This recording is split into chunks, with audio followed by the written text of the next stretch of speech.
It's a big thing. But we have not, as a nation, with national leadership, committed to actually doing something about poverty. Here's what I believe needs to be done. I think we need to commit to a date certain. I think a realistic date is 30 years from now, by which poverty as we know it will be eliminated. I think we need to set markers along the way. I think at the end of a decade we can reduce poverty by at least 1/3 in America. And then I think we need to tap into the will of the country to address this issue, which means it's not enough. I mean, politics do matter, and it's not enough for leaders to talk about the issue. They have to have a set of ideas and solutions that ordinary Americans think make sense. You know, these are the kind of things that most of America will, in fact, embrace.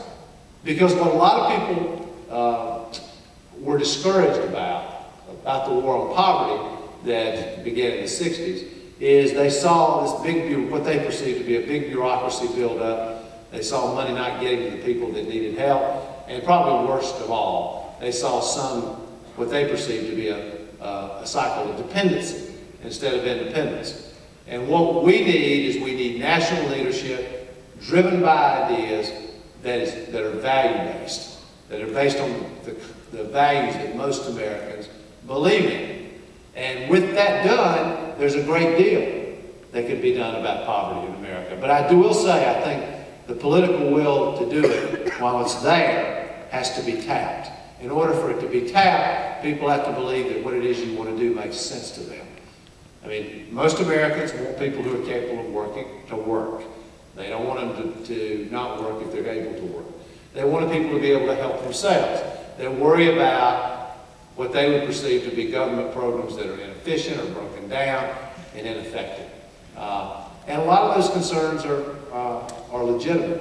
One of the things that I want to just interrupt for a minute to say is there was a terrific series, which I suspect most of you know about already, done in the paper here by a couple of journalists who actually came recently to North Carolina and participated on a panel with me and others and did a fabulous job, absolutely fabulous job. But that kind of work in the media is so critical to exposing what's happening, because with the exception of the hurricane, most people don't pay attention.